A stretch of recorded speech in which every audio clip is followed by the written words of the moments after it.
Let's now shift our focus to India, where the COVID-19 cases have crossed 528,000 or 5.28 lakh as the country deals with an exponential rise in the number of cases each day. Let's break down the numbers further for you. The graph on your screens now shows India's rising cases in the last 1 week. The last 7 days have seen a meteoric rise in the number of cases, with more than 100,000 cases being added to India's total tally. The country again witnessed its highest single-day surge in the number of COVID-19 cases, with nearly 20,000 new cases recorded in the last 24 hours. India also recorded 410 deaths in the last 24 hours, taking the country's total death toll to more than 16,000.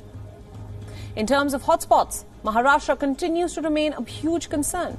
The state of Maharashtra now has more than 159,000 cases, and the national capital, Delhi, is the second biggest hotspot and the worst affected city with more than 80,000 COVID-19 cases.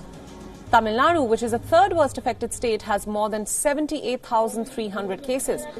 However, Tamil Nadu has a higher number of active cases than Delhi for now. But even with the rising number of cases, the good news is that India's recovery rate stands at more than 58%. Recovered cases in India have also surpassed active cases by a record 100,000. Meanwhile, even with its fast-paced recovery, India's fatality rate remains the worst in South Asia at 3.1%. The country has added to the death toll faster than any other in the region. However, India has a lower death rate per million when compared to Pakistan and Afghanistan. Let's now go to our next story. After fighting for over 20 years against the Taliban forces, the US is now trying to achieve peace in Afghanistan. But a new, stunning report from the New York Times accuses Russia of offering bounties to the Taliban to attack United States forces in the war-torn nation. According to this report, the US intelligence has concluded that Russia offered cash rewards and bounties to Taliban terrorists to kill American and other allied troops in Afghanistan. The report also claims that the United States was aware of Russia's involvement in the assassination attempts and covert operations across Europe months ago.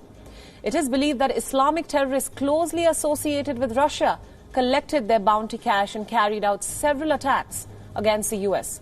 However, it is not clear which killings are under suspicion. The officials in Kremlin have condemned the claim and denounced the news report as baseless. The Foreign Ministry of Russia called the report, and I quote, primitive informational dump of propagandists at American intelligence.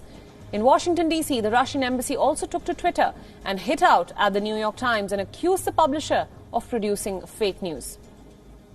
The Taliban in Afghanistan also cried foul and completely rejected the report.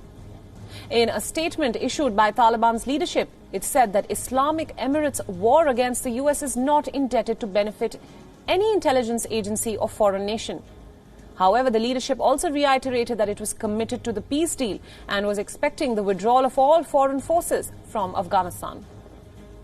Meanwhile, in the United States, the presidential candidate Joe Biden has hit out at U.S. President Donald Trump for embarrassing himself in front of Russian President Vladimir Putin, calling Trump's entire presidency a gift to Putin. Biden has accused the U.S. president of failing to impose sanctions against Russia for having violated international law.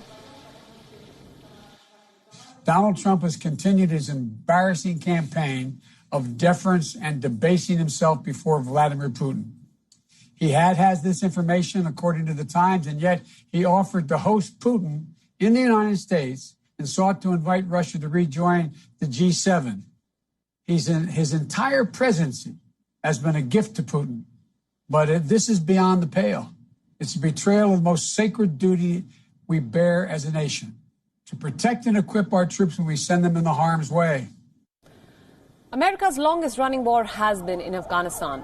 With more than 100,000 troops stationed in Afghanistan, Washington has now reduced them to 8,600 after the signing of the peace deal in February. Afghanistan has lost more than 45,000 security personnel and more than 100,000 civilians since the year 2009 in this long-drawn civil war. That way, over the compound, second compound on the right.